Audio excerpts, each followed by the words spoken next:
Hello, wherever you are in any part of the world. Hello from my heart to yours.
Hey everybody, welcome to Downballot.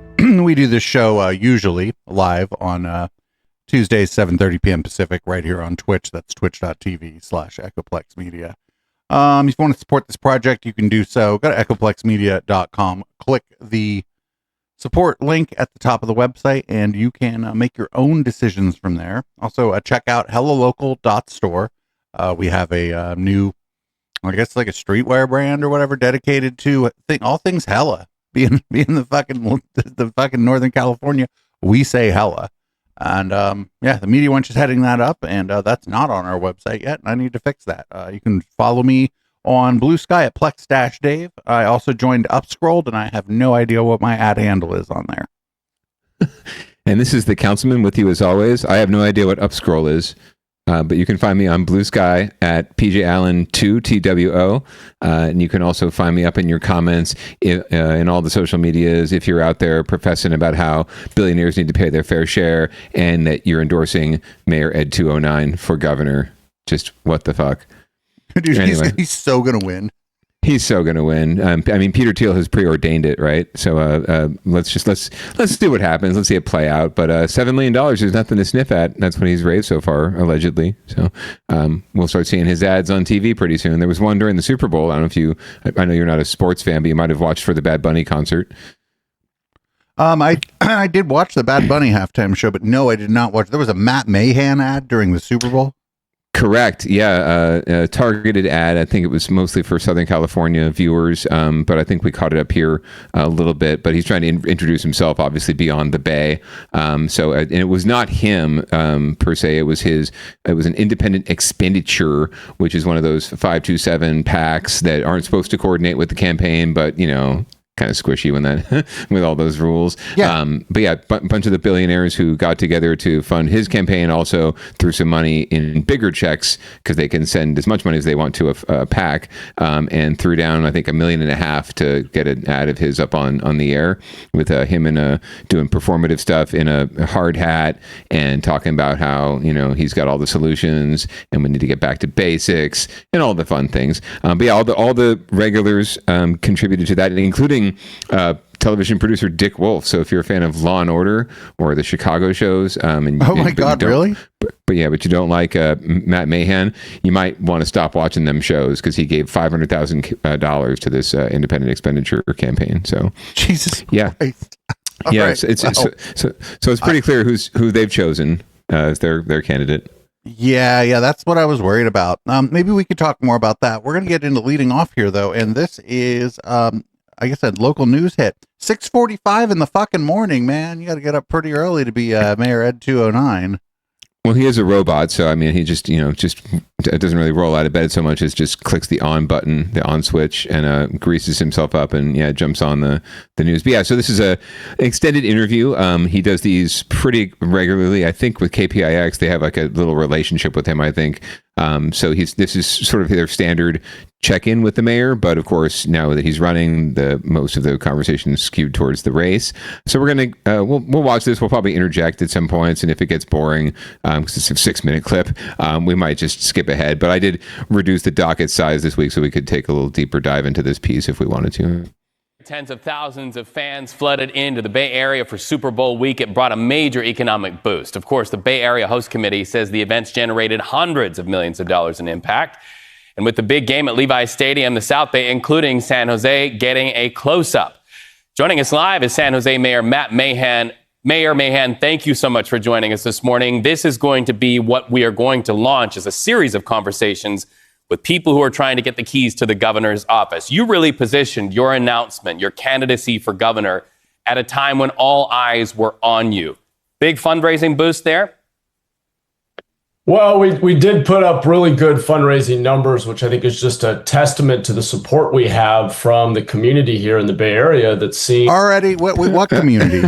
Right? Like he's talking about John Q and Jane Q Public, right? Like grassroots donors like friends of Peter Thiel and the founder of Palantir, giving him very small $87,000 checks. Not Right, like I saw like a bunch of ghouls like just maxed out like immediately. Completely, yeah. This is not a campaign that's going to be getting the $27 donations like Bernie. the results of holding City Hall more accountable. When I came into office, we were trying to do too many different things. We were struggling to deliver results. And by focusing on fewer, more foundational goals and increasing the measurement of our performance, we've delivered great outcomes. We've reduced crime by over 20%. We've reduced the number of people living outside in tent encampments by over 30%. We've started building housing again with thousands of new homes getting under construction. I really know that we can do better in government because we're proving it in the biggest city in the Bay Area. And Mayor, I have to jump in, though. How do you answer the criticism that a lot of your funders, especially for the Super Bowl ad, are people who represent major Silicon Valley money, not not people who even live at all in the reality of the people who shop for groceries and buy gas in San Jose. Well, we have Wow, hard hitting. Yeah, that's great. I appreciate this. I'm surprised. the campaign. So while often there's a desire to focus on a few big names who have contributed, we have hundreds. This is hilarious. This is also like it's reminiscent of a story. I forget if it was in Spotlight or where I saw it, but where they were talking about the fundraising and Ed 209 saying, well, I don't pay too much attention to the reports and I don't know who's given to me. I just know that they want to go back to basics. It's like bullshit. You know exactly who's given to you. You obsess over these things. Come on. And hundreds of donors who are regular people like you and me.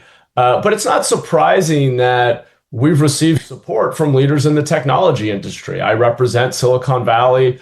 About half of tech's workforce live in the city of San Jose, and they've seen the results we've been delivering. I was reelected as mayor with 87% of the vote by Democrats, Republicans, and independents who see that when we focus and get back to basics and increase accountability in government, we can have safer neighborhoods. We can move people indoors faster, connect them with life-saving services like drug treatment and job training. And when we recognize that sometimes it's our own processes in government that make it harder to build housing, and we change them, we actually get better results. We got thousands of units under construction that had been stuck in the pipeline for years. And certainly a lot of those initiatives will come up on the debate stage as you run for governor. Question for you on an issue that's very specific to people who use BART. Of course, we know BART is on the brink, as we've reported here on your community station. Major budget deficits, but a lot of people in places like San Jose and elsewhere, people who don't use BART every day, are saying, why should I approve a measure that helps to fund a transportation system that does not benefit me? As you take the stage in a statewide sort of arena, what is your word to people in San Jose and elsewhere who don't benefit from BART on funding and passing this measure to fund BART? Is it a yes or is it a no? Well, first, we should be clear, BART does come to San Jose. I have workers in my office who take BART down from the East Bay into Berryessa in North San Jose and then transfer to a local bus. I guess I'd make a couple of points on this. Number one, we all benefit from having a working transit system. If we were to defund the transit system and have service levels go down, you would see dramatically more traffic congestion, air pollution. Life would be worse for all of us. So I think you make the case for transit. But look, I'll also say, and this has been my statement publicly, it's how I've led as I've served on the VTA board here, our local transit agency. Voters shouldn't approve this measure unless they hear very clear plans from these transit agencies about how they're going to change the business model to be more sustainable. Okay, hold on. Transit is not a business.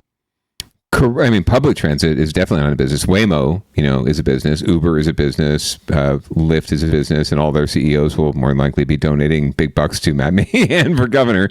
But yeah, public transit, as we've talked about here before, should be free and it should be a public service. And so it should have subsidy from the government. And we should be able to figure this out, especially if there are these larger social issues like the mayor's talking about, like environmentalism and traffic and sustainability that are at play. It's not a business, just like government's not a business, but it doesn't prevent tech bros like Mayor Ed 209 and his supporters from thinking that it should be run like one. Autonomous technology, public-private partnerships, they need to improve security and cleanliness of the service. They have to be accountable for delivering a better service at a lower cost so that the business model is more sustainable. Voters can't endlessly subsidize transit. So wait, why not? Right. I mean, that's we should. Like he just he makes the case that we all benefit from it, and then he says, but we shouldn't pay for it. Like, okay, so how? What are we supposed to do? Where's the nexus point? I don't understand. This is dumb. Like, this is a public service. By definition, it loses money. Nobody ever asks, like, the police to turn a fucking profit, right? 100%. The police are not cost recovery, right? Fire department's not cost recovery. Parks, libraries are not cost recovery. The only public service that really is cost recovery for the most part is actually the grants that are given out to the arts and creative sector, which actually return economic investment and tax dollars through, shows that create ancillary jobs and economic impact and restaurant trips and hotel trips, right? That's a reciprocal economy. So if you want to talk about like return, a good business model, that's a business model that you should invest in. But instead, that's the last thing that this mayor and others, choose to invest in. So I'm sorry, speaking from the little arts or advocacy pulpit here a little bit, but public service is public service for a reason, right? It's the covenant we all get into. I don't care if you're a Rockefeller and you've never taken the train, you're never leaving your house, you're working from home and you're making your money on dividends. You are benefiting from a viable, like he said, a viable public transportation system, a viable library system, a viable park system, because it makes everyone's lives better and it improves the quality of life for everyone. It improves the quality of life for the workers that are doing the deeds that you ask them to do and you're making your dividends on, right? So it improves the roads and everything else. So it really rings hollow, and it's kind of hypocritical to say, well, everyone benefits from it, but we shouldn't have to pay for it. I don't want to see our transit systems collapse, and I think we have a responsibility post-pandemic for stabilizing those systems. On the other hand, it shouldn't be a blank check. We should demand better plans. At VTA, I've written a memo and demanded that the agency provide the public with a plan for how it's going to transform the way it operates to be more efficient and more accountable to its riders and our taxpayers, our ratepayers. Mayor, we have about 10 seconds left. Of course, Governor Gavin Newsom has been one to put his foot in the door, go toe-to-toe with President Donald Trump. Are you willing to continue that opposition to the Trump administration and march in step with our state attorney general who's filed so many lawsuits? Absolutely. We've filed over a half dozen lawsuits in San Jose and aggressively taken on the Trump administration on a number of issues. What California needs right now is a fighter for our values, also a fixer of our problems. And that's where I think we've excelled in San Jose. I'm ready to do both. All right. And we appreciate your time. And in fairness, we've reached out to all of those who are running for governor in the state of California. Mayor Matt Mahan, we appreciate you so much. And to anybody else who's running for governor, and the list keeps getting bigger and bigger, we want to talk to you as well here on the Morning Edition. That's like really bothers me. Like you said, he's like, oh, we all benefit from this, but we shouldn't just endlessly fund it. Well, what the fuck else are you going to do with public transportation except endlessly fund it? Right. And, he's filed a memo at VTA saying that they need to be held accountable and they need to be accountable to the community and they need to be more sustainable and do everything they can to reduce expenses. That's all VTA, frankly, has been doing here in Santa Clara County. That's all most public transportation agencies in the Bay Area have been doing for years. They've been having to cut back and make serious cuts to services in order to provide more efficient services that go, at least prioritize the people and the places that the community is telling them through ridership and through investment, and community input, they need to go, right? Like they've had to cut bus lines, they've had to cut light rail service because of, lack of funding. And they've done that in response and use community input and community need as the basis and equity as the basis for those cuts. So they've been doing that for years. This is just another example of this mayor, former council member, former tech CEO, who has done nothing. Like he has actually accomplished nothing in any of these roles. He has built up some name recognition and some goodwill and some media hits by having good communication savvy and having good political savvy, but he's done absolutely nothing. He came into office into city council 6 years ago, won the mayorship in 2022. He talks about winning re-election with 81% of the vote 2 years later because it's very difficult to challenge an incumbent mayor who just won a race 2 years prior, right? And without any sort of substantial gaffes or shortcomings that you could point to, right? And no one was willing to step up to run against him. If someone of any kind of caliber ran against him, he would have a tougher race. But I think it was like a nanny or someone or a stay-at-home mom or something that ran against him last time. No offense to stay-at-home moms, they have the hardest job in the world, but not necessarily enough time to run a political campaign. And so not for nothing, like if you don't remember homegirl's name, then like it's not like she was like a political force, like, you know what I'm saying? Like it's not, again, nothing. I don't know who it is. I have no idea who it is. I'm sure they were probably competent, but Yeah, I've forgotten, honestly. I've forgotten more of the also ran candidates than I could possibly remember, possibly ever was. But and then in terms of policy, right? He talks about, oh, we've housed more people. Frankly, like the unhoused population is just as high as it was when he took office. They haven't solved the systemic issue and the constant cycle of people becoming unhoused and becoming homeless. Right? They may have created more beds and created more temporary spaces for people to sleep indoors, but they haven't done anything to reduce the number of people entering homelessness.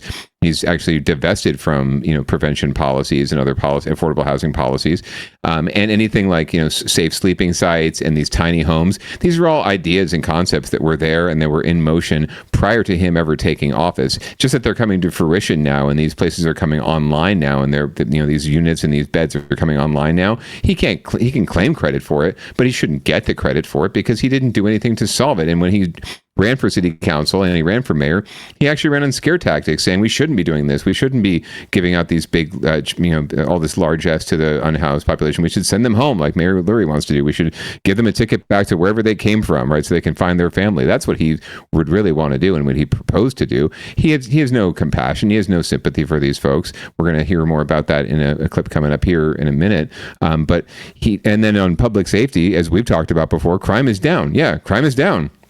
Crime fluctuates year to year, but crime overall is down. So he's claiming credit for like a 1 year-over-year 20% decrease in crime, and the fact that SJPD solved all of their homicides last year. Good for SJPD, right? But it was nothing in terms of they have it's not like they have like a big like pile of homicides to solve. No, really, no. I mean, San Jose has traditionally been a very safe city. It's still a suburb for the most part. It behaves much like a suburb. We're going to also hear about a recent rash of some violence downtown, but it's an outlier. It really is, and he's also claiming credit for things that he didn't implement. Right. So crime is down. Yeah, we're also not in a pandemic mode. Right. We're not in a situation where housing is being built. Right. Things are getting built because the economy has recovered. Right. We're not in COVID times anymore. He was elected during COVID times, so of course there was no development happening. And of course, there was no financing for affordable housing developments, right? Because the economy sucked, right? No one was building anything. And it's not anything that Matt Mahan did in terms of cutting fees and creating incentives that actually take money out of the pockets of libraries, have us, take money away from our parks, take money away from our arts and culture system, in our housing system, in our affordable housing system, in order to give these big billionaire developers a small break on their profit margins, right? When really the driving costs are labor and parts and goods and services, right? And the greater economy drives all that. Nothing that a mayor of any city or a governor can solve. All they can do is give these little cuts and kickbacks. And then lo and behold, these folks turn around and give them thousands of dollars to run their campaigns. I mean, surprise, surprise, right? And then the ultimate hypocrisy, right? Reading another story about this guy where he says, a profile of him in the Examiner, I think recently, the San Francisco Examiner. And he said, they asked the question like, well, hey, you ran for council and then 2 years later you ran for mayor and now you're running for governor. What do you say to critics who say you're not really like invested in the job you have? And he's like, I have the best job in the world right now. And my response is, okay, great. So you're not answering the fucking question. Yeah. Why are you trying to get another job then? If I had the best job in the world, I'd probably want to stay in that fucking job forever. I do really love the job I have right now. And I wouldn't want to have another job. I'm not looking for another job because I really do love my job. And if you loved your job, if you thought it was the best job in the world, why the fuck would you want to leave it other than because you want to get more power and you're full of shit? And right, I think both of those things are true. It's not like a teacher that gets basically is worried about being fucking losing their home or being priced out of their fucking community and has to go take a job in the private sector.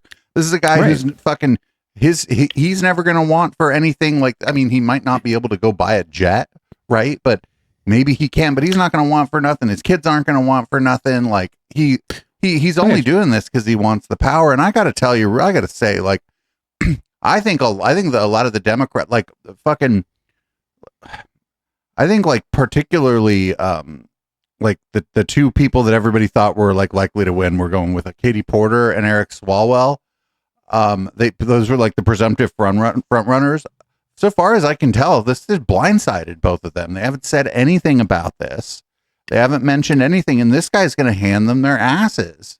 Yeah, no, and just because the polls say, still will say, at least this early, right, that they're still the Democratic front runners. The polls also say that the Republicans are polling, better than they are, right? There's 2 Republicans in the race. And because there's so many fucking Democrats, the Republicans are polling well, and you could end up with a couple of Republicans in the runoff.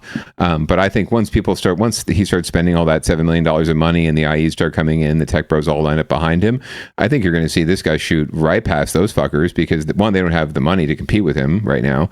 And 2, they're just kind of they're retreads and also rans. And yeah, you're right. They're just playing hands off. They didn't come to the first debate. They're kind of like expecting that their name ID is going to catapult them. To be fair, Eric Swalwell did have to go vote in Congress. 100%. Yeah, 100%. Yeah, 100%. But I think that they are kind of checked out on going after any of the other candidates because they feel like they've got the name ID and they don't want to disturb, they don't want to upset the apple cart maybe or draw too much attention, right? And they'll just ride that name ID to the win or to the runoff. But they're not gonna. No, not at all. I think you're dead right. I think and as I've said all along, the lane for this guy is incredibly wide because he can appeal to Democrats. I even have quote unquote progressive Democrats who come to me who don't know much about anything, don't know really the deeper story, right? Or they read between the lines. They just read what he say. They hear what he says. I'm worried that some of our music people are going to fucking vote for him.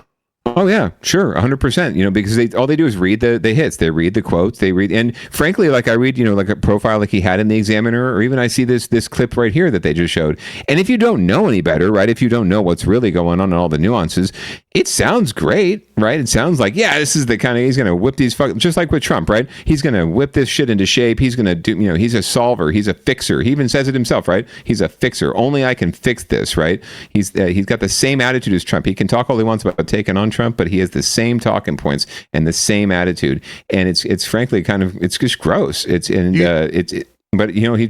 gross because he has a chance to win. If he didn't have any chance, it'd be laughable and we could laugh it off. But like, I'm not laughing. I was not the least bit surprised when you sent that article saying that tech money was lining up behind him. I would imagine that prior to being a candidate, I don't know what the rules are around that, but I'd be willing to bet he was having some lunches, some power lunches, we would call it, power lunch with some powerful people.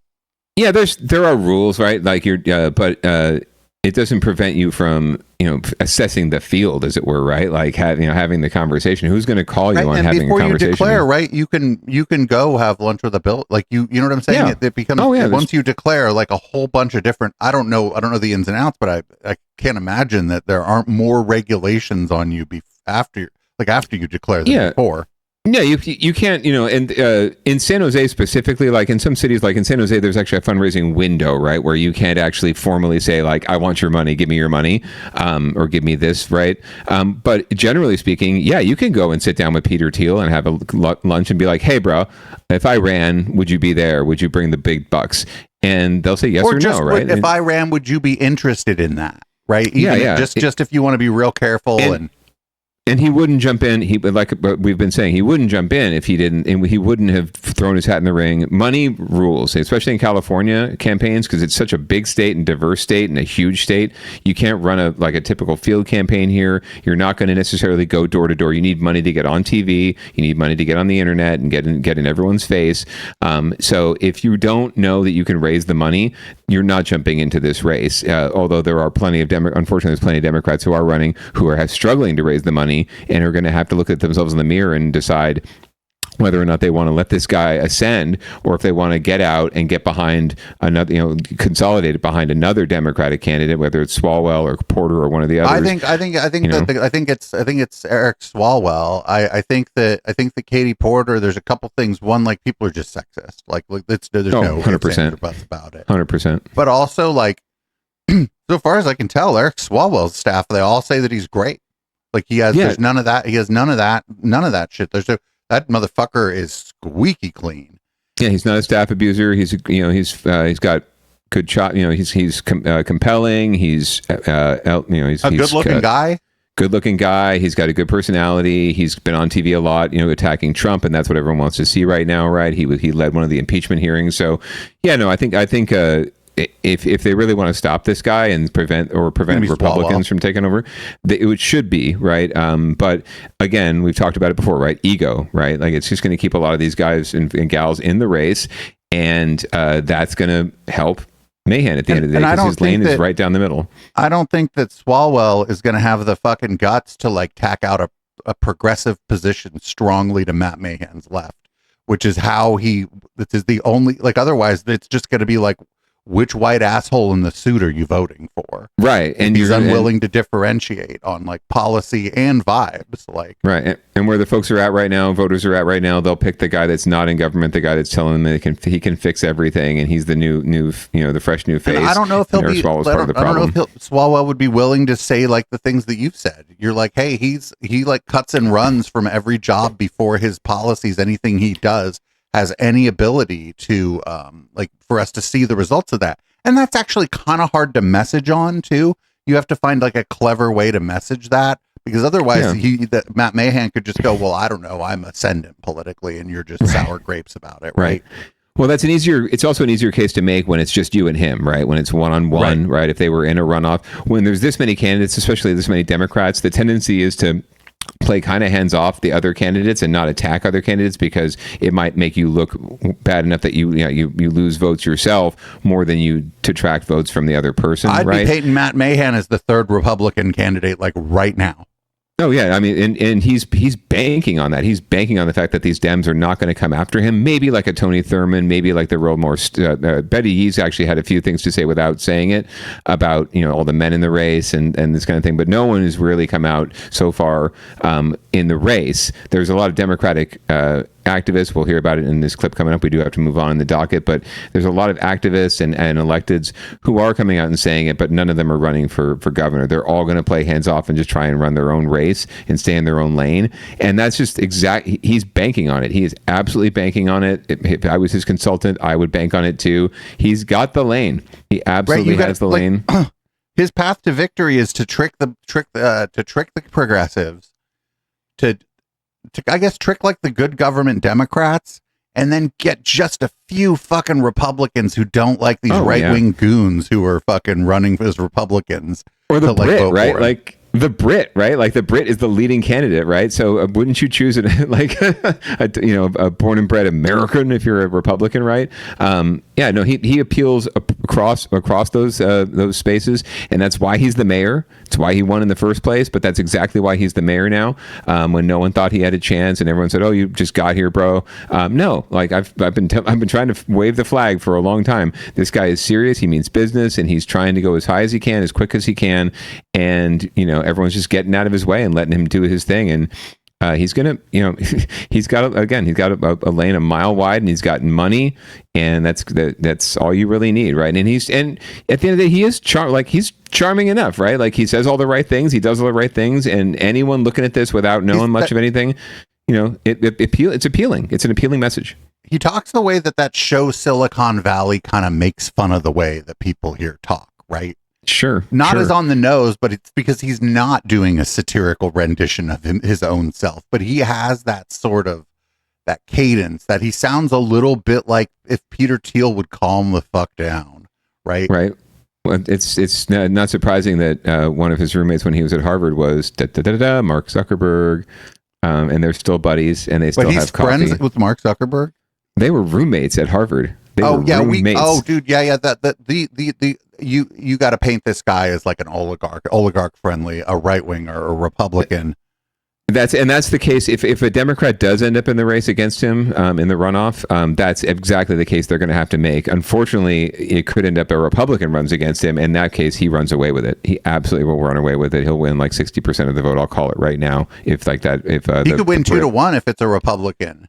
Yeah, and I mean, I just leave blank, right? If it's him versus Steve Hilton, I'm like, what's the rest of the ballot look like? Yeah, he'll lean into it too, like Democrat Matt Mahan, right? He's already appealing to me. I'm a Democratic delegate in the state party, and I'm getting the good wife and I are getting texts and emails off the hook from his team inviting us to. The Democratic convention is this weekend in San Francisco, and we're being invited to pre-parties and toasts and dinners with him and all this shit. He's trying to play both sides. He's trying to play the party insiders, and he's trying to, but at the same time, he's taking money from all the people we hate.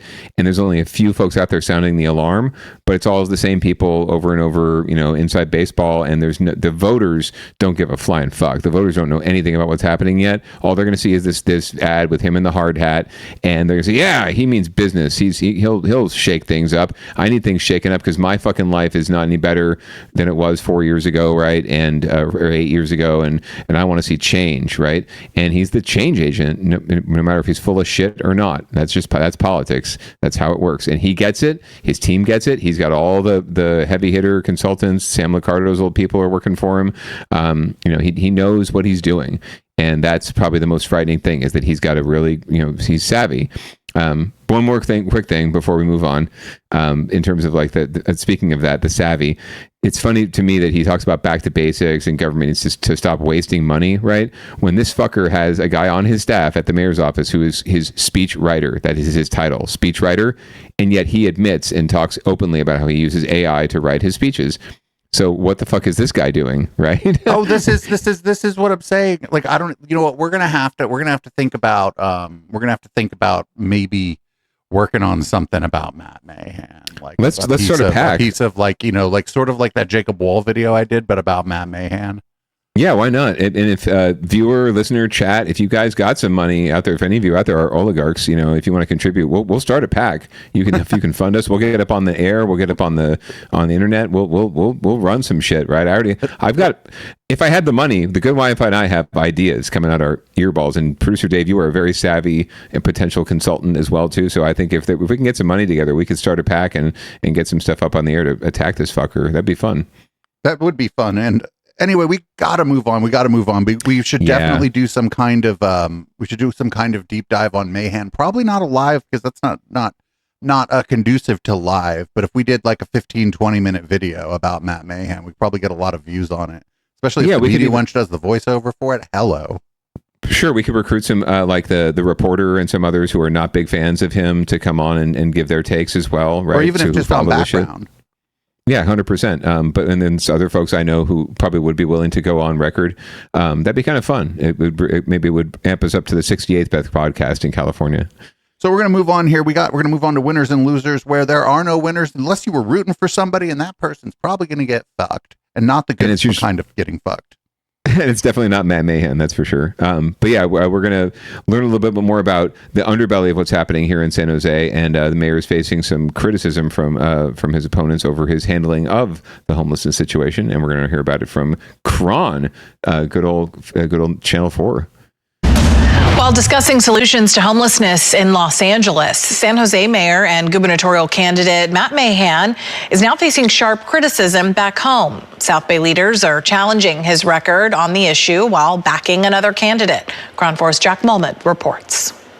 Mayor Matt Mahan's gubernatorial campaign taking him to Los Angeles coincides with the same day that prominent South Bay politicians are criticizing the mayor's approach to homelessness and endorsing his opponent, Tom Steyer, claiming that Mayor Matt Mahan is funded by tech billionaires and hasn't done much to solve homelessness here in the South. Okay, so so we don't want the guy funded by billionaires. We want the actual billionaire. With the actual billionaire. I know. Let's let the clip play out, but yeah, I'm 100% with you on that one. In a notorious Los Angeles neighborhood where homelessness persists, San Jose Mayor Matt Mahan sees an opportunity to share how he thinks the state should solve homelessness if he is elected governor. It is just devastating to see the human suffering there. It's a multi-decade public policy failure. And we talked about what we're doing in San Jose. This video sent to us from Mahan's gubernatorial campaign. It comes the same day, though, lawmakers in the South Bay are criticizing the mayor's track record on homelessness. Matt Mahan has also antagonized the county, antagonized the state. In fact, it seems to be... Hell yeah. Alex Lee is not afraid. Alex Lee is just young enough and just ballsy enough to be like, fuck this guy. The city of San Jose is when there's city of San Jose problem. The mayor has said repeatedly he has brought a third of all unsheltered homeless people into shelter. He's reportedly opened around 1,000 shelter beds around San Jose within the last year. The criticism comes, though, with the kind of shelter beds. State Assembly member Alex Lee. And he has rated affordable housing dollars that should be going to support people to get out of homelessness, just so that he can use it to sweep people and make homelessness invisible. First of all, these are the same people who opposed me when I ran for mayor, who fought to continue the old way of doing things. I guess we should expect the old guard to defend the old ways of... The old guard, that guy's like 25, you stupid son of a bitch. Alex Lee is the youngest member of the state legislature, ladies and gentlemen. And he's definitely not the old guard. He's died in the wool progressive, although he is endorsing Tom Steyer, but that's not beside the point. Well, that's because where the fuck is Swallows Well? Yeah, exactly. Hundreds of homeless people were swept from their encampments last year. Many were taken to temporary hotel shelters like this one. They are just staying here. They are being warehoused here until the end of World Cup in July, and then they're going to be pushed back into the streets. Advocates say the hotel programs expire around summertime, but no clear expiration date has been set. If they do end after the World Cup comes to town, homeless advocate Sean Cartwright says hundreds of homeless people will end up back on the street. We could interview them for some campaign ads. Absolutely. That's exactly who I'd interview. And said his way of solving homelessness hasn't brought everyone into shelter, but stands by what he calls progress. We can't fix all of these problems overnight. We can't afford to do everything all at once, but we can steadily reduce and ultimately end unsheltered homelessness. We know that. Other cities have done it. Other states have done it. Mahan has already... Wait, which state has done it? Endorsed by LA billionaire Rick Caruso, Congressman and former San Jose Mayor Sam Liccardo, and San Francisco City Supervisor Matt Dorsey. On the of course, South Bay Assembly members Alex Lee and Ash Kalra are endorsing Mahan's opponent, Tom Steyer, who is a billionaire. He is the billionaire who will take on the evil billionaires. But with a crowded Democratic field in the governor's race, it's still anyone's game. This is the worst of all fucking possible timelines, dude. Yeah, no, it's too late for Alex Lee to run. Fuck it. Yeah, why not? But him and Ash Kalra, though, are really two of our local absolute dyed-in-the-wool progressives. Ash Kalra that was in that clip was the guy that was walking with Austin Bennett when the shove herd around the fucking anti-vaccine community happened. Yes. No, he made himself local famous on Downballot and the Plex when that happened. But yeah, no, and Ash has been a very loud, vocal deterrent of Matt Mahan, even in some WhatsApp and Signal chats that I'm involved in sort of the inside baseball stuff, right? He's not afraid to jump in and make the case, even when folks are out there saying, well, he seems like a nice guy and, he's a Democrat, so we should support him. Osh is pulling no punches at all, although Osh also would be very well set up to run for mayor if he wanted to, if Mahan should win and there's a special election. So I'm going to put my stake in the ground and my lawn sign in the ground for Osh if he does decide to do that, because I do think Mahan will win, and I think we're going to have a special election for mayor next year. Yeah, I think he's going to win too. I think he's going to win too, because I don't see, and I could be wrong here, but I don't see the other thing about Eric Swalwell is he's right here in the Bay Area, right? He is East Bay. Yeah, he is the one that should be going up against him. I don't know, man. I don't fucking fault the guy for doing his job as a member of Congress. No, not at all. Yeah, not at all. But even if that weren't the reason why he couldn't make it to the debate, I don't see him or any other Democrat really who's in the race really going at Mahan like they should, and calling him out, because he's a threat to all of them and they need to recognize it. But it's this genteel kind of political, typical, norms, right? Not that we should be worried about political norms anymore, but that's really what the norm is, that you just don't get outside. You don't attack your own during a primary. You don't attack your opponents or your antagonists in the primary, because you don't want to look like the whiny bitch, right? That's pretty much what the attitude is. But at this point, someone's got to stand up and say it. And the folks who aren't in the race aren't really the ones who are going to have the resonance. It's the ones that have the platform and they're in the race that need to say something, and they're not going to. And that's exactly why he's going to have a great chance to win. And not for nothing, during the debate, the only person he even sort of interfaced with, I would say, mild differences in similar policy ideas was the Republican, Steve Hilton. Yeah, and that's to look good for Democrats too, right? It looks good. It looks good to Democrats for him to do that. So, he's taking on the Republicans. Good for him. Everyone else is sort of playing the safe game, and he's taking them on. And Republicans hear what he's saying, and like you said, there's not that much of a difference in what they're espousing. And they say, well, this guy's not afraid to say what it tell it like it is and stir shit up. And I don't really like that. I don't really want to elect a Brit, the governor of California, basically. And that Chad Bianco guy is a little too crazy for me. So this guy seems cool. Yeah, but so that's where we're at. We should move on here. Matt Mahan is also facing backlash for turning downtown San Jose into a war zone, or the Super Bowl made downtown San Jose as a war zone. Now, I see the headline of this video, and I thought it was going to be something else. But let's see. First of all, I didn't know there were still nightclubs in San Jose. But let's let this video roll, and maybe we can talk a little bit about it when we're done here. Yeah, there'll be plenty to talk about. Shootings. What is happening in downtown San Jose? What is happening? We're asking tonight after an overnight shooting. This time inside Loft Bar and Bistro, a crowded downtown nightclub. NBC Bay Area's Emma Goss spoke with the bar's owner and the mayor about this violence. Emma, what are they saying? Well, Audrey, the bar owner told me he's both ashamed and concerned about how someone managed to get a gun past his armed security guards.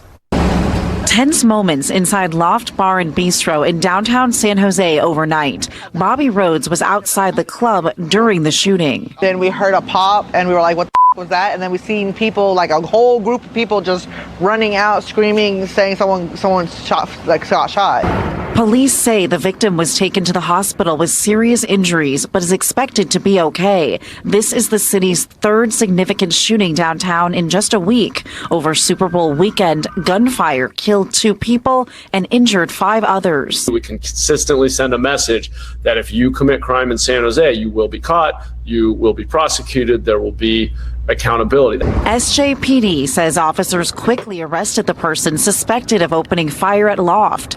Cash Boren owns 2 bars in downtown San Jose with a 3rd opening soon.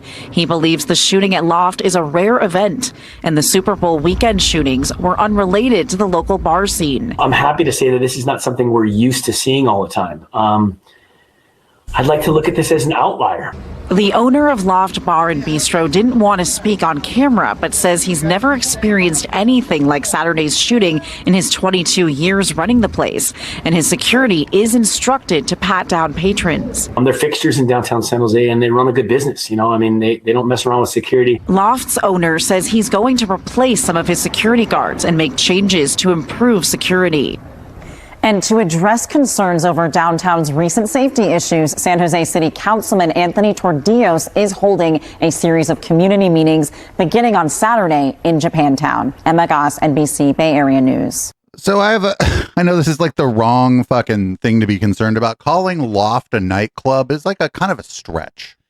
A little bit, yeah. It's definitely not what you a traditional restaurant.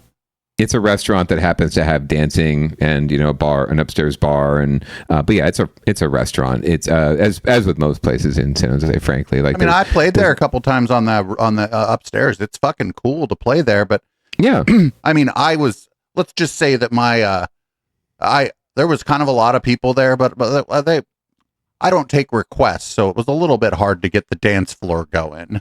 Sure, and that, I mean, it's typical of San Jose too. Like I like to say, there's not a lot of live music venues. There's a lot of restaurants and bars that happen to have a stage for live music, but there's not a lot of like live music venues or you know, nightclubs that are, you know, they're there for dance parties, for DJs, right? There's not very few and far between. So that's not really what we do here. Although I've heard some movement within you know, city leadership that they'd like to see more of that. So hey, who knows? But they're just talking about that because the fucking Super Bowl happened and they realize there's nothing to do in San Jose. Right. And there's, you know, they're approving all these multi-million-dollar condos, right, and you know, market rate housing, and they're selling, you know, people are buying up these, you know, these $2 million, $3 million condos, and then they're walking out the front door, and there's nothing there for them to do. Like, why are they spending all this money to live in, you know, nowhere or Tan Jose, right? I do appreciate, though. I want to give a shout out to Cash Boren, who's the proprietor of Haberdasher, way to kind of stick Single up Barrel. for, like, I don't know who owns the Loft or whatever, but way to kind of stick up for like his competition or colleague or whatever. Good. Yeah, and I've been to Cash Only. That's the only cool bar. Like, I mean, I guess the van is cool, but that's a different. But Cash Only, I meet Patty K from the Roughies there occasionally. It's very chill. Yeah. The only thing is I have to go to the ATM before I go there. Right, because it is literally Cash Only, and Cash is a really he's a good guy. I know him personally. He's a great bit. You know what the other two venues are? So he owns Haberdasher, which used to be Single Barrel, and I'm forgetting the new. I don't know the new venture he's involved in, but his sort of what would you call it? His not tentacles, but his brethren, like the people he's trained, like some of his former bartenders and partners have gone on to open like Mini Boss and other spaces downtown. So like his Does he hang out at 55 South? Because he looks familiar. He might. No, he's downtown a lot. He is a San Jose guy through and through, and he's sticking up right here in this clip. He's sticking up for the scene too. He's sticking up and saying, "Look, yeah, this shit happened, and yeah, these things happen in cities, but you can't call it a war zone. You can't say that it's some sort of like going concern when it is so few and far between. And we did have a lot of new folks in town, and a lot of folks who are not from San Jose in town, not stirring up shit, but just mixing it up and." You got to expect some things like this happening, but it's unrelated. And he says, yeah, it's an outlier. I really appreciate him saying that, and not just being one of the people like, I've hired like 9 security guards for my bar, and we've all got. I bought like 7 guns, and I'm going to be standing out in front of my bar with a gun. Right. I'm holding a community meeting with all of my patrons to talk about how I'm going to keep them safe. It's like, no, like we're just going to go business as usual. And, some shit happens occasionally and that sucks, but we'll deal with it and we'll get over it. But yeah, he's a San Jose guy through and through. So I appreciate him pushing back on the doom loop narrative. And I feel kind of bad for the security staff at that loft place. Sure. Like, you don't sneak a gun into a place without sneaking the gun into the place. Like, you know what I'm saying? It's like, right. Like, you can't put it all on them, and you can't put it all on the ownership. The shit rolls downhill, right? It does. Oh, of course. Like the owner's gonna do what they can. Just like the players, the $1 million players, when a sports team fails, right, when they don't win the thing, the players aren't getting fired, right? It's the coaches, it's the staff, it's the people who don't make as much money and aren't in the public eye, right? And they're the beloved folks, right? Like they're the ones that get fired to make it, make some sort of change. But the owners and the players are never getting fired. So yeah, it sucks for them for sure, and they already probably feel shitty about it in the first place. But again, it's. The mayor's going to have the mayor talks mad game and talks about how he's improved things and brought crime down. Well, he has to take the opposite side of that too. When it is an outlier, when it is something like this, he's claiming credit for the outlier data, right? That says that the crime's down. He also needs to eat it when the public says, well, shit's going down now, and what are you going to say about that, right? He has to, if you're gonna say in one breath that you've done this work and you really haven't, you also need to just own it when the shit hits the fan as well too. And I don't get the sense that he's going to do that. He'll just talk about how we need more cops on the street to arrest people who do these kind of things. That's not who stopped. Like, right. I think one of the things too is they were like, oh, we're going to do all this nightlife stuff and we're going to invite all these people to come hang out in downtown, and that's all well and good, I suppose. But when there's no nightlife community that already exists there's a way in which things are going to be fucking chaotic and dangerous anyway. It's sort of like the same thing as like why, like, if you actually go out regularly, you don't go out on no fucking St. Patrick's Day. You don't go out on no fucking 4th of July because it's fucking amateur hour out there. And you don't want to deal with people who don't know how to behave at a nightclub, getting into fights, all that kind of shit, right? You're looking for something more underground, possibly a rave or whatever, because like if you don't know, you're not going to that shit. And and I think that there's a way in which there's that, and I don't think that these shootings are necessarily like a downstream result from that specifically. But when your community, when your city, when your downtown isn't used to having like thriving entertainment segment, thriving nightlife, people out, sometimes shit goes bad when people are drinking and stuff. If your community isn't ready for that, then your community isn't really ready for a shooting, right? They're not. I don't know how to explain it. I haven't processed this through my brain very well, but it's just like, it's like all of a sudden now you want there to be nightlife in downtown. Well, if you could imagine it didn't go well. Yeah, no, I feel what you're saying. I think listener and viewer feel what you're saying, right? There's no community there, and there's no just not norms, right? But just sort of whatever you want to call it, the eyes on the street, the community looking out for itself, right? Like you're going to expect something like this because you haven't built that community. You're just trying to create it out of the thin blue sky, and you haven't supported it before, right? You haven't built the infrastructure, the community infrastructure, right? The emotional infrastructure that it takes to really have a safer community. It's just sort of superficial, right? And as soon as you do try, you throw another dollop of something into the system, it's going to cause change and upheaval and problems, and you've got to be prepared for that. just as much as you're prepared for the economic benefits and impact that it's going to create. So it did seem like they caught him like without his shirt sleeves on, without his button-up shirt in that particular clip. So at least they caught him a little off guard. He wasn't robot ready. But anyway, yeah. So more to come, and we'll be following obviously the mayor's pathway to the governor's house mansion as we go forward. But it doesn't, these little blemishes aren't going to necessarily get him off the rails. But it just goes to show that you got to own it. You got to, if you're going to claim credit for the good things, you got to also own the bad things as well. Yeah, I mean, I don't know. If I was, I don't like him, right? But if I was advising him, I'd be like, hey, man, maybe just don't say anything. Right. Just chill out on the especially on the public safety tip. Like focus on the housing, focus on the other things you can control, and let's leave the crime to the people who do crimes. Anyway, we're going to move on here. We're going to go to San Jose. This is Mayor Ed 210. We call him Daniel Lurie. He's I kind of actually, this kind of came across like my Facebook. Some people are saying that he had a role in the power outage in San Francisco. People are saying that he had some role in deciding who got power when, and I am highly skeptical of this kind of conspiratorial claim, but let's see what KPIX has to say about it. Conspiracies are our thing, so let's check it out. Doing a lot of explaining over that big power outage in the city last December. Specifically, the mayor is denying he asked PG&E to make restoring power to the Opera House a priority. As Lauren Toms explains, holiday performances there got a lot of attention, and it turns out there was a family connection. When the power went out across a third of San Francisco during the busy holiday season, 130,000 PG&E customers were left in the dark. Now, new questions about who was given priority treatment from PG&E.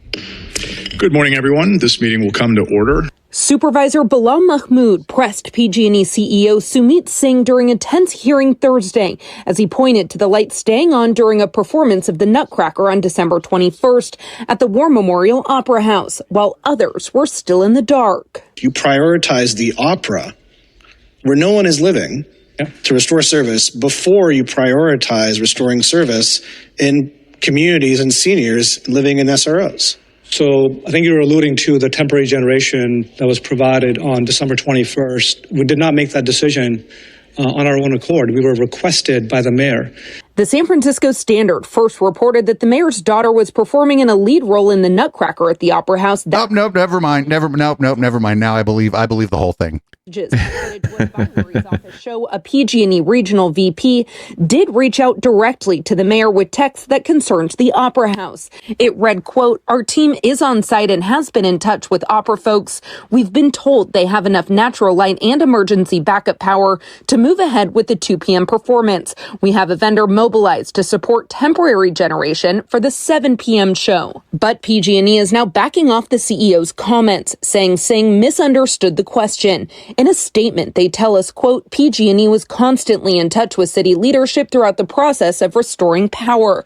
As a significant venue hosting several major events over the weekend, the Opera House was naturally one of the facilities discussed. However, the mayor did not ask or direct PG&E to restore power to the Opera House. The mayor was asked about it Friday. Nothing happened. I never directed any executive at PG&E about any specific venue.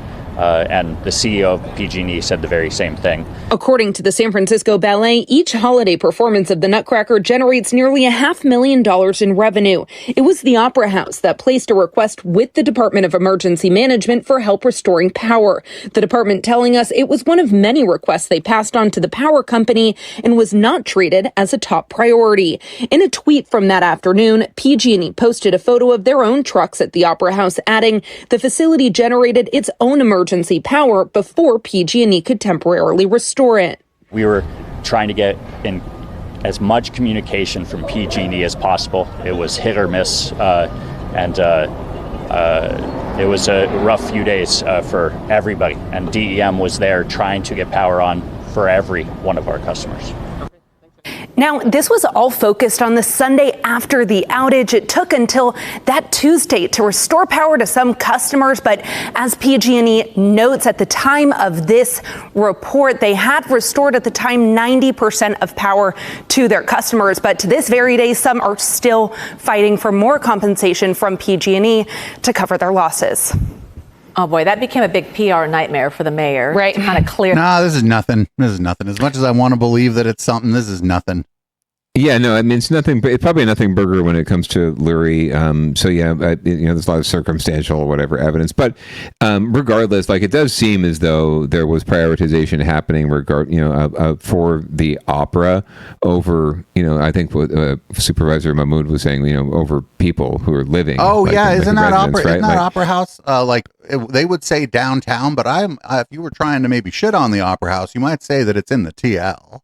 I mean, it's across the street from City Hall, frankly, so it's in the neighborhood. The fact that they'll say downtown. I'll say that's the TL if it's right by City Hall. Sure, yeah, and it just says a lot that was the priority. Was regardless of who ordered it or who was pushing it, was that a priority was to restore power to the fucking nutcracker when people's their fridges are out and their power's out and their heat's out. And they were talking about they were talking about people living in an SRO. You have like a mini fridge that doesn't hold, like you're already in dire straits if you're living in one of those SROs. You're on the verge of being homeless. You lose a small little refrigerator full of food. Like that doesn't seem like a lot to even like me, like whatever. If I lose my refrigerator full of food, I'm going to be fine. But I'm not living on a fixed income on like the fucking razor's edge of fucking starvation and fucking homelessness. And the optics here are what matters, is that anybody prioritized the fucking Opera House over just restoring power to the neighborhood. Correct. Yeah. And what does it matter if the hoity-toits and the people with the jingly janglies can't go to see the fucking Nutcracker, at 7 p.m. Like they'll get refunds of their tickets. They'll be able to see the Nutcracker next fucking year. Like it's not like the Nutcracker's not coming back next year. And people are fucking out there. Like you said, they're starving, they're dying, they're struggling out there. Like what the fuck? Why in the world are we having this conversation even? It doesn't matter if Ed 210 had anything to do with it, frankly. It's the bigger story is, why in the fuck was the opera prioritized? And I'm an arts guy right here, man. I'm all about the arts as a community convener and whatnot and helping uplift people in times of struggle. But when the power's out, the power's out. And I don't give a fuck about the ballet, right? Like we need to focus on people who are living and dying, not and people who are spending like hundreds of dollars to go see the Nutcracker. Some of those people that work in that fucking production probably live right there in the fucking TL.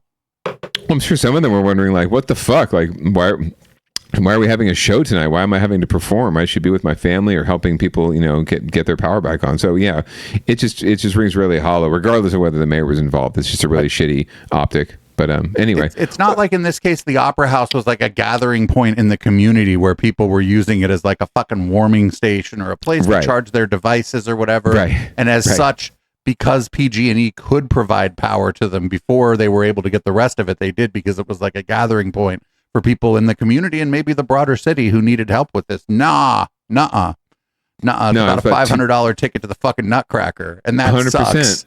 100%, right? And God forbid, they have to stay home one night, or they have to find something else to do or go somewhere else. But nothing burger as far as Lurie goes, more than likely, but just a really bad optic for PG&E, for the city, and just in general. So I'm glad that someone's calling them out for it, because that's just bullshit. And like, not for nothing, it seemed like they had generators. So what the fuck was PG? Like, I don't know. They were able to generate their own power for the 2 p.m. show. That sounds like, I don't know.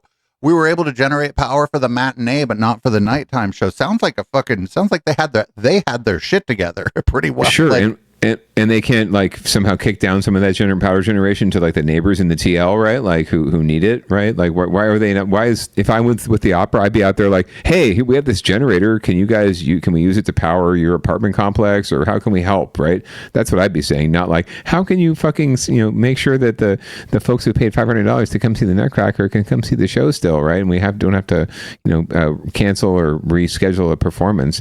Like, I'd be out there trying to help if I had that kind of largesse, but like, apparently that's not the priority. The priority is, the fucking sugar plum fairy. Right. I think it's part of this idea that we want to make sure that people don't think San Francisco's in a doom loop. And if we cancel the fucking Nutcracker, like hoity-toity fucking assholes from Walnut Creek or whatever are going to believe what they see on the news.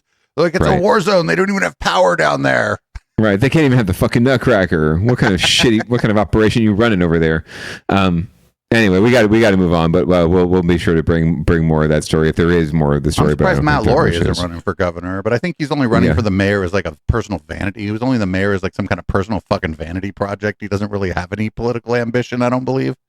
Not really, and if he does, like he's probably, he'll probably support Matt Mahan and then just watching him and Matt Mahan duke it out to see who's the biggest piece of shit in the Democratic Party, though. That would be fun. He's probably endorsing Mahan at some point, but who knows? I mean, Mahan's obviously going to run for president in 2 years anyway, so Lurie's just sort of biding his time until that happens, and then he can run for governor then.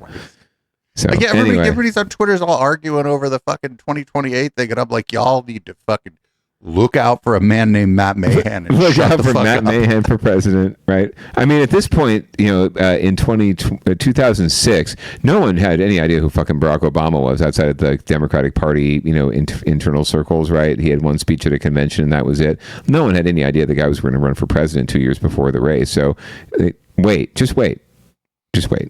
All right, let's move on here. We have some political corruption here in the East Bay. We've covered this before. This is ongoing. This is fallout from Mayor Sheng Tao's corruption scandal, and it looks like a San Leandro council member has pled guilty, which is interesting because the last time we ran a clip of him, he was like, I didn't do anything. Oh wait, shit, I did do something. Oh. Anyway, we'll find out more. Development in the federal corruption probe into former Oakland Mayor Sheng Tao and the owners of California Waste Solutions. Today, the first guilty plea in the case from former San Leandro City Council member Brian Azevedo. The I-Team's Dan Noyes first questioned him about his involvement in the case 10 months ago, and he is back now with the latest. Dan. Well, I'm and Dan. Brian Azevedo retired just yesterday from his position on the San Leandro City Council. He would have been fired. Critical support to this man whose last name is No Yes for getting a job, having a job in the news. Today's guilty plea to 2 felonies. Brian, a lot of people put their trust in you. Do you feel badly about betraying their trust? At the Dellums Federal Building in Oakland, Brian Azevedo pled guilty to conspiracy to commit honest services wire fraud, in effect, depriving the public of its right to an honest public official. And he pled guilty to lying to FBI agents who interviewed him during a raid at his San Leandro home January of last year. Anything at all to say to the public? Prosecutors told the judge the problems began with a 10-day luxury trip to Vietnam, sponsored by David DeWong, owner of California Waste Solutions, for some 50 people, including public officials. Cheers! Yeah, all right! I first showed you video of Azevedo toasting the entourage. Prosecutors say the scheme soon hashed that Azevedo would help the DeWong family with their new company, Evolutionary Homes, to sell containers for the homeless to the city of San Leandro.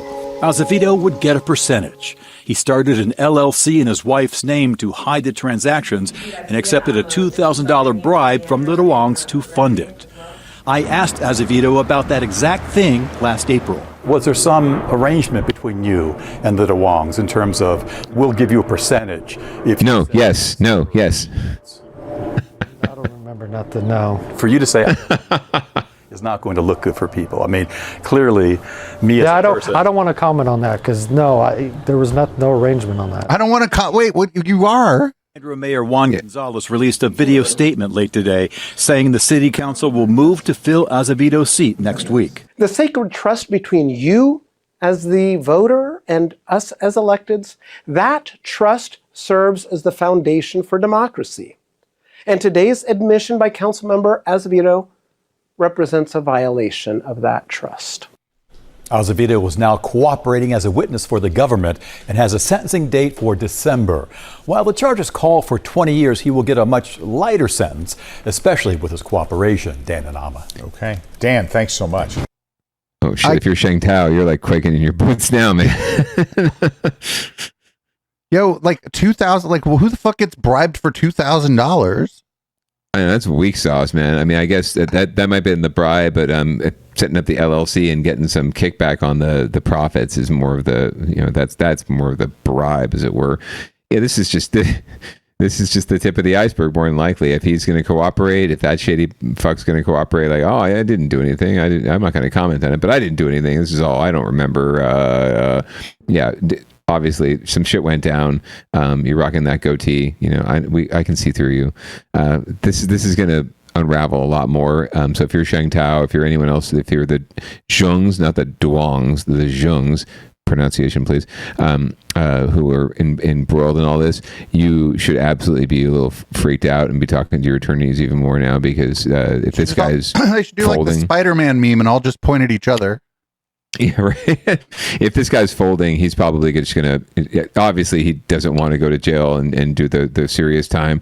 So he's just going to give up the ghost and tell them everything. So more than likely, we're going to have a lot more to cover on Down Ballot about this story. Should have given him more than $2,000. Yeah, very much so. You can't buy a lot of loyalty with no $2,000. Well, they probably gave Sheng Tao all the money. Like, they didn't have anything left over, and he's just a San Leandro council member. So what does he? He doesn't need a whole lot, right? He's not doing. He probably isn't getting paid to be a San Leandro council member in the first place, except for like a meeting stipend. So, there's more to come here for sure, and we're going to find out more. And as much as I hate recalls, perhaps it was a good thing that Sheng Tao was removed from office and that Barbara Lee is now the mayor of Oakland. But moving on to get your shit together. Segue. What? Barbara Lee is trying to flip the script a little bit on how to deal with the unhoused situation. Not in a bad way, but we're going to learn more about it in this clip. I believe from, hold on one second. Who are we talking to here? ABC 7. ABC, Bay, right? Thank you so much. Yeah, so ABC 7 is going to give us, maybe it's Dan Noyes again. No, yes. Mayor Barbara Lee is considering a major shift in strategy for handling homeless encampments. She wants fewer sweeps and more city workers cleaning up trash and human waste around the homeless camps. Lee's approach is a departure from the majority of local leaders across the Bay Area cracking down on camps, including the Oakland City Council. We have certain laws and rules that we need to adhere to, and that applies to all of us. Oakland City Council member Noel Gallo says the city's sweeps are an important part of a collective effort. We encourage Caltrans, the railroad company, BART, and other public entities, including the city, that you cannot block the sidewalk, you cannot, camp out in front of my house or my business. The trash piling up at this encampment near the MacArthur BART station, where we spoke to locals about the mayor's idea. I think it depends on the location and the neighborhood itself and the neighbors. You should ask the neighborhood. Some neighborhoods are more okay with it, some aren't. The mayor is also considering a plan to pay homeless people to pick up litter, similar to a program in Portland. We want to throw garbage away too, because we are human beings.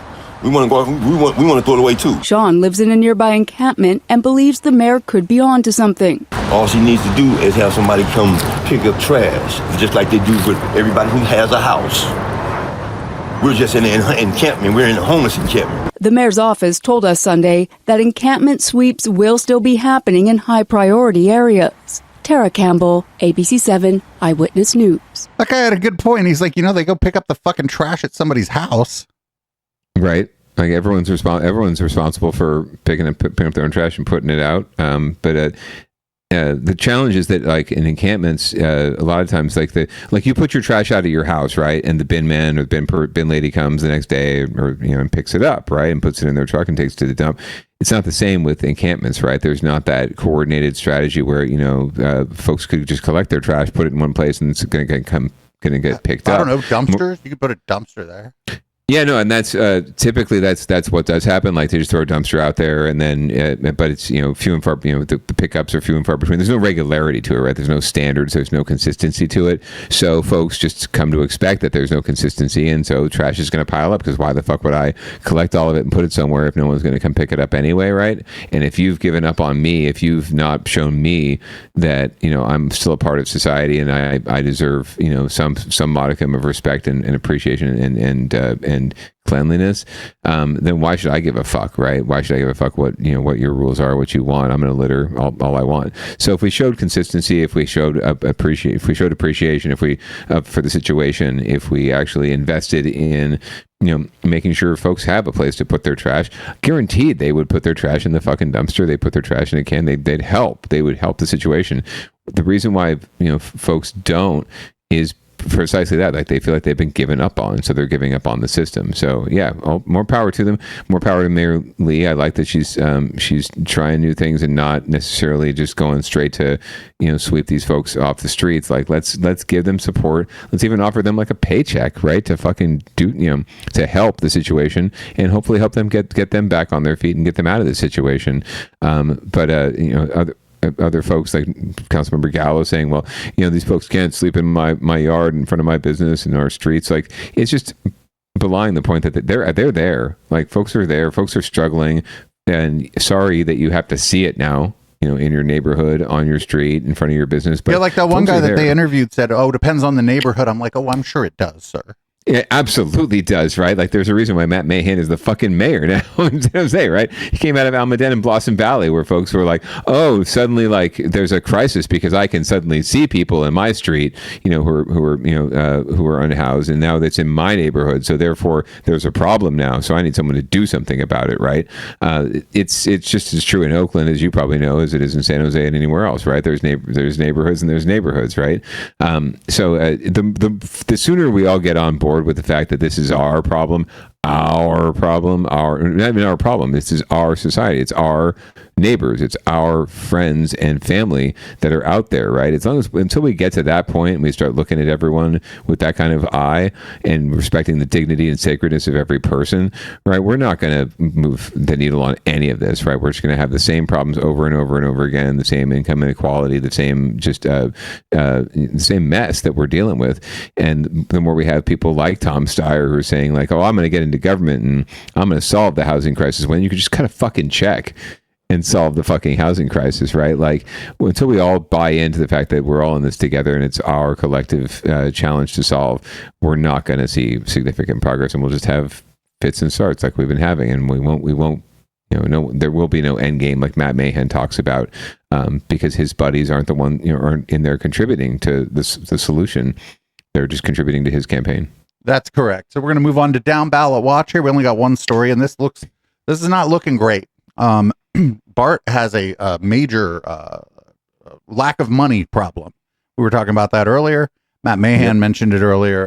This is just because like the government isn't funding public transportation. They're not making it a huge priority. And pretty much. I guess it looks like they're going to have to close 15 to 20 stations and reduce service if we don't give them more money, or as Matt Mahan said, offer a blank check so that people can get around on a train. Who would do such a thing?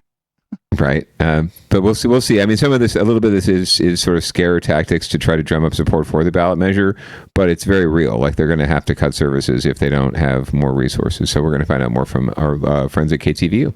Now to BART, because BART officials, as we know, are facing the severe budget crisis. Today, they did meet to discuss a worst case scenario that would include service cuts and station closures if a November ballot measure fails. KTV reporter Henry Lee is live for us at the Orinda BART station tonight with the very latest on this story. Henry? Well, Claudia, the Orinda BART station is just one of up to 15 stations that could close as early as next year if the transit agency doesn't close its budget gap with the help of the sales tax measure. How can we come up with a plan that keeps the stations open?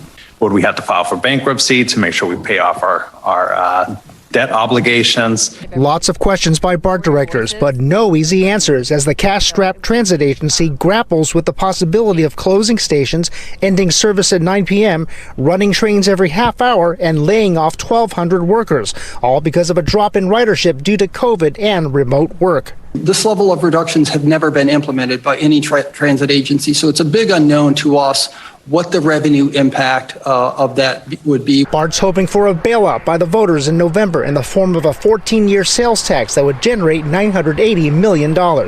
This would come from a half-cent sales tax in Alameda, Contra Costa, San Mateo, and Santa Clara counties. In San Francisco, that sales tax would be 1 cent. State Senator Scott Wiener helped introduce the measure that will go to the voters. If this doesn't pass, BART will essentially collapse. It could actually cease to exist, go into a death spiral. If it doesn't pass, BART in January could close the 10 stations with the lowest ridership, including Castro Valley, North Concord, Oakland International Airport, Orinda, Pittsburgh Center, as well as San Bruno, South Hayward, South San Francisco, Warm Springs, and West Dublin, Pleasanton. And 5 more stations could shut down in July 2027 if more cuts are needed. BART riders we spoke to were concerned. I just couldn't believe that they would close Orinda. It's so important for me to park here and take my commute to Walnut Creek. Ricardo Lieberman of Moraga said he'll gladly support the tax. I think it's one of the things that is really worth it. I think it will be a catastrophe on the Bay Bridge, trying to cross without BART.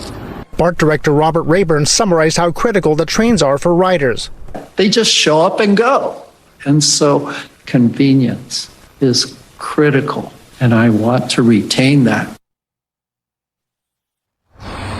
No decisions were made at today's meeting, which was billed as a workshop, but BART directors will be back on February 26th to vote on proposed cuts. Live in Orinda, Henry Lee, KTVU, Fox 2 News.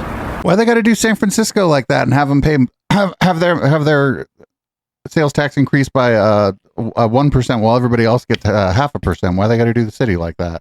It's 1 cent. I don't know if it's 1%, but it's sort of like, it's just based on what the percentages are of different. So each city and municipality has their own like sales tax rate, just based on like the overlaid, all the taxes that are overlaid. So it could just be that San Francisco has less sales tax right now, so any kind of increase like this is going to create a bigger percentage shift, right, in their city than it would in another city. There is a max. There's like I forget what it is, but there is a high a max that you can actually have set as your sales tax in any given city, whether it's state or county or city applied sales taxes. You can't have it more than, I forget what it is. It's like 10, 12, 11%, something in that range. So it could, more than likely it's just that San Francisco's might be a little lower than others right now, but also you have less people there too, so it's also it's a greater impact in a smaller city. Whereas in Santa Clara County, you've got 2 million people. San Francisco County, you've got 700,000. So just it would have a greater impact. But and it's not good, not a good look. It's going to be really tough to pass any kind of tax measure right now because the way the folks are at, they're not interested in paying new taxes or approving new taxes in a broader sense, like voters aren't. So it's going to be a real challenge to pass this measure. And so you're going to see some cuts. I didn't want to imply that these are strictly scare tactics. They're going to have to make some cuts, but they will put this out there aggressively and say, like, this is the actual impacts, because they want to get people voting who do not typically vote on these things, right? They want to get the users, the riders, the people that rely on BART voting, telling their friends and telling their neighbors to vote on it. Because if they rely on just like the typical electorate, most of those folks don't ride BART. They don't take public transit, and they're not going to care as much, and they're not going to want to care enough to increase their taxes to fund it. And they're just like, Matt Mahan, and they're buying into his bullshit about, we need to make sure that they're spending our tax dollars wisely. It's like, I guarantee, they've had their troubles, they've had their shutdowns, they've had their problems, technological problems. There's a lot of issues with BART you could go back to existentially back to the 70s about. But at the end of the day, I guarantee you, there's no bloat in this system, right? They're not wasting. But to the extent there is, that cutting the bloat isn't going to solve the fucking problem. Right. It's not. I don't know, man. I don't know. They have this guy going. They had this last time I was on the train. They had a BART employee going around fucking filling my champagne flute up. So yeah, right. It's a total trope. It's just like most other government waste tropes, right? Like, oh, they're not spending our tax dollars wisely and they're not being efficient. Bullshit. I call you on that right there. Are there programs and procedures and policies that don't work sometimes that need some reform and need some cleanup? Sure. Is there bloat at the top? Are there like executives like Matt Mahan who are making way too much money, right, and not being more equitable with how those funds are spent? Sure. There's that in every system, but at the end of the day, in the greater scheme of things, they're not I guarantee you, they're not misspending your money. They just don't have enough to begin with, and we're not willing to give them what it really takes to solve these issues. Because we're too consumed with number one and making sure we're making out okay, right?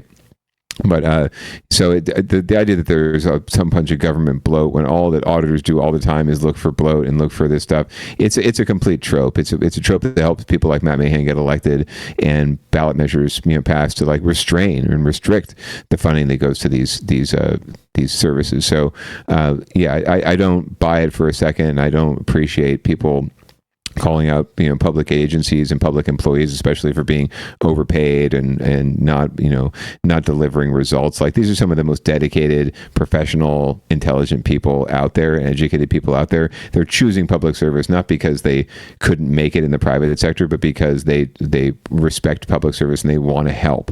They actually want to do this thing, and they don't want to serve in the private sector. They don't want to go work for Peter Thiel. They want to work for you. And all we do is shit on them for making that choice, when we could be doing more to help them do their jobs better by giving them more resources. But instead, we just want to buy the latest MacBook and get subscribe and pay for a bunch of ads on Facebook. Well, you know what we can do? We can solve it by turning BART into a speed dating thing. We can replace Tinder and Grindr with BART. Why not? I mean, it seems to have worked the last couple of years, but we're going to find out more about this innovative concept for increasing ridership from KPIX. Of Valentine's Day, area singles decided to look for love in an unconventional place, a BART train. More than 200 took part in the second annual speed dating. Amanda Harry went along for the ride to find out why a train seemed like the best place to find a connection.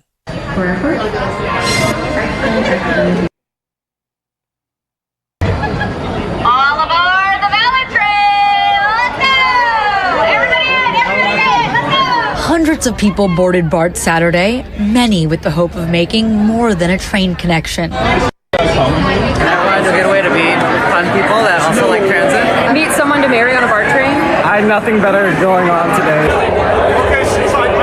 It was part of BART's second annual Valentrain, a speed dating event that hopes to help people find love on a different type of dating platform. Akash Borde decided to give it a try, armed with a list of things to talk about. A bingo card, icebreaker questions to get to know people, and some conversation starters that look very BART themed. With that, he was off to get on his train and see if he can meet someone special. 200 people packed into 4 BART cars. The ride went from 16th and Mission down to Millbrae and back. On the way down to Millbrae, there was organized speed dating. 4 minutes to chat with the person next to you. At the sound of the bell, the person sitting on the seat. On the way back to 16th Street, people were free to mingle with whoever they wanted. Bourdain says he made more connections than he can count. Oh yeah, I mean, I set the expectation at meet a couple cool people, and I think that's been exceeded. Yeah, unclear if the dating part will be a success yet, but I feel like that's like a really high bar to clear. But still a possibility. Despite it sometimes being loud and a little rocky, he says it was worth taking a ride on the Valentrain. It's a cute event. I would recommend it to anyone who wants to meet some cool people. Maybe not necessarily always find dates, but yeah, I think it's a wholesome event with some fun people. Counterpoint, you can talk to people on fucking public transit without there being a thing. Now, don't go hitting on everybody and shit, but that guy just seemed like, I don't know, man. I just thought I could talk to people. Friend, you can get on BART and talk to people. Man, you leave the you want to make some friends? Take that shame train out of San Francisco at fucking 12:05 fucking AM. God, yeah. Fucking Saturday morning. Not just the train, too, on the platform, right? You're kind of standing there why keep it to yourself, right? Talk to people. That's the point of public, right? Public transportation, public spaces, public performances, theater, movies, clubs, concerts, right? It's to come together and to interact with each other and to find someone, right? That's pretty much how I've found anyone, even the good wife and I, we met at a conference, right? Where people are coming together around, common things and affinities, right? Or just, riding BART. I do want to know where Homeboy got that fabulous mini sweater. That fucking thing is top. I love that sweater. That's like the opposite of the ugly sweater, right? Yeah, he was dressed for success. My sister-in-law actually has this amazing Homeboy knitted that. Caltrain. Councilman Homeboy knitted that himself. Oh, obviously. probably, yeah. My sister-in-law, who's an local elected official, actually has this wonderful Caltrain dress. Like, it seriously looks just like that, like this sort of patchwork quilt of Caltrain images, but it's a dress. It's fabulous. But yeah, he's dressed for success. But yeah, you're right. Like, what's to prevent anyone from like sparking these conversations on BART when you're normally writing it? But you know what would happens? Be great actually if like, and maybe we could do this. What if, first of all, the last train on the BART car used to be like where you would get a blowjob. Like, but what if we did the second to the last train on the BART car was for people who actually don't mind like somebody bothering them, right? Like somebody talking to them, somebody striking up a conversation with them. Yeah, I think that'd be a great idea. I mean, generally speaking, when I'm on public transit or on the train, like what do you see these days? Like everyone's just isolated on their phone, right, or if that's what I'm saying. I feel like it wouldn't have to just be this. Like, just if you get on the second to the last train, you're expecting that. You're almost expected to say hi to people and shit. Yeah, you're wearing the last train. You're literally supposed to do your heroin and get your dick sucked on the last train. Right. Like, so that second to last car, you're like DTF. Your shirt says DTF, right? Like down to DTT, down to talk, right? Down to chat. I'm sure it's awkward, like sparking up a conversation. Maybe it's just me. I've never been shy about like sparking up a conversation in any public space. So, and if someone's not vibing it, you get a pretty good sense early on, and you kind of back off if you're a sensible person. You're not like a perv. But yeah, no, I think I just wish we would encourage this more in general, like people interacting. Like, what the fuck is the point of going out your door in the first place if you're not wanting to interact with people? You're just trying to have like go from isolated experience to isolated experience and just stay lonely forever. Like, why get on I mean, yeah, there's necessity, right? You have to ride the train for your commute or for job, because you just can't, don't have a car. It like maybe outside of commute time, like, I don't know, maybe make BART free for a few hours on Sunday afternoon, and fucking just like the idea is that this is like a place to socialize. I don't know. I feel like a lot of like we're losing so many third spaces as it is that it seems like I don't know. There maybe have quiet cars and not quiet cars. I don't know how to do it. I think it would have to be like grassroots. Like, it couldn't be bureaucratized, right? Put Matt Mahan in charge of it, and then he'll just have everybody arrested.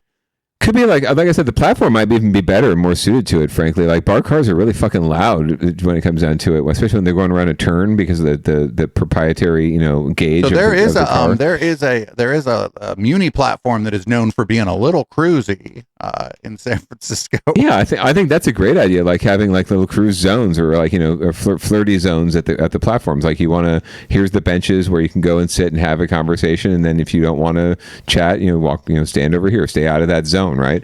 I think that'd be a great idea. I don't see why not encourage it more.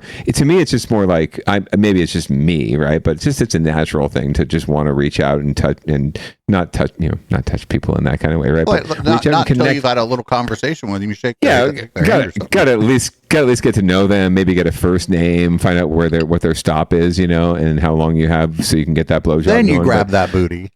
Yeah, exactly. Grab him by the pussy. But no, yeah. To me, it's like, this is why we go outside, is to be with other people, right? If I could find a way to stay inside and whatever, work from home and not ever have to interact with people. But why go outside in the first place? It's to fuck. Let's just be honest. Like, at the end of the day, we all want to fuck. We all want to get down with other people and find friends and do fun things together. So to me, it's like, I get kind of bummed when I'm on a BART car and I'm on a train or a bus and everyone's just kind of like on their own little device and isolated, especially now when everyone's got their own little space. Or you get really jealous of the person that brought a friend and is talking to their friend. You're like, well, and they're chatting up. Right, they're chatting up their friend, right? And I don't like to butt into anything, but like, if I hear something, the flip side of that is like, hey, I'm bored. Can I talk to you guys?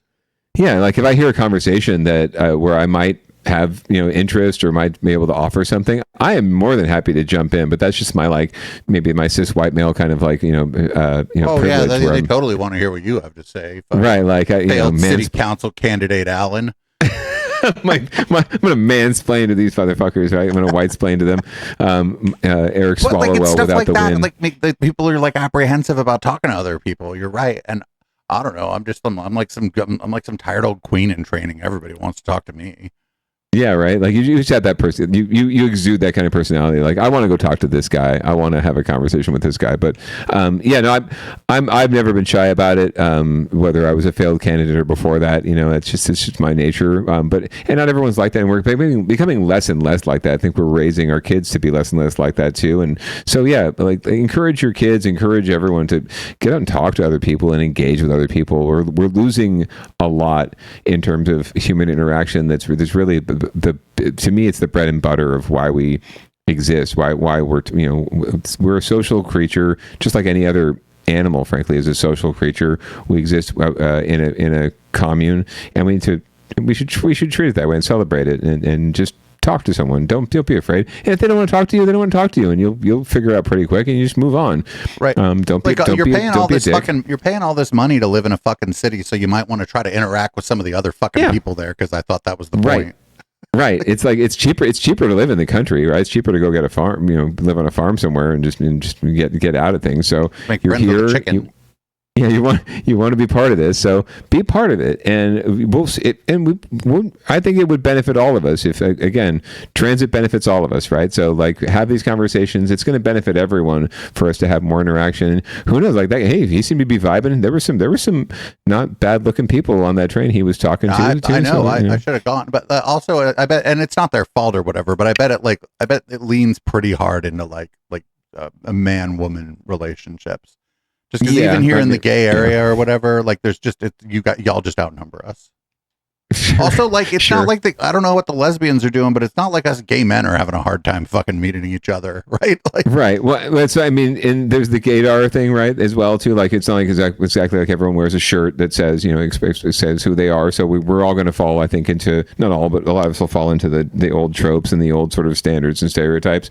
But yeah, the stereotypes is actually we got to get out of here in a second. But actually, did you know that stereotypes are, when people talk about gaydar, a lot of there's like research that says that actually a lot of it's just stereotypes.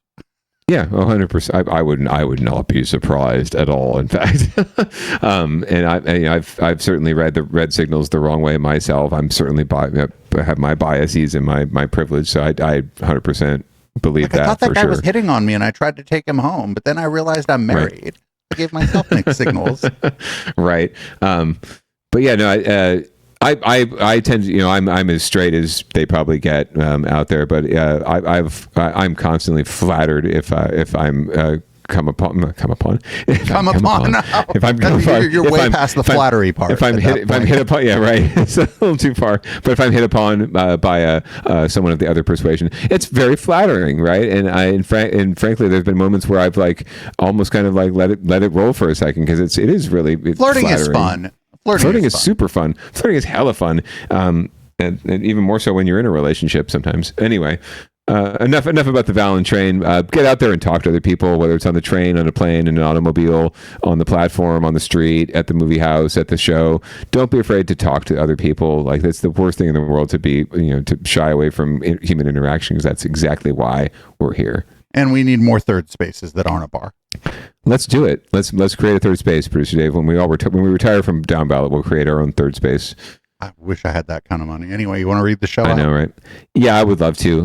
Well, thanks as always for joining us. That was another thing, and we're really excited to be here just about every Tuesday. I think we're off next Tuesday since it's the fourth Tuesday, but we're here almost every Tuesday night at 7:30 Pacific, live and in effect at twitch.tv/EchoplexMedia. You can go to echoplexmedia.com to find out how to find us on your podcaster of choice and all the other spaces where we exist.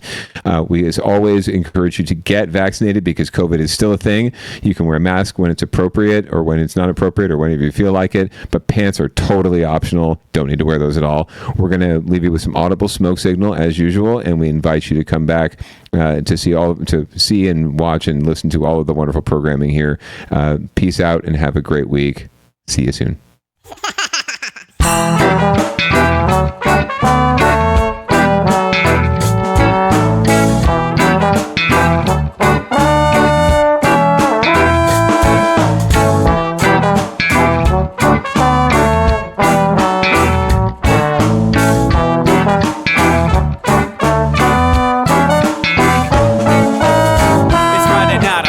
time to get the party started. Pick up my phone just to check and see who's calling. Dress up real nice for the ladies at the bar, and I'm driving in my car just to get to where they are.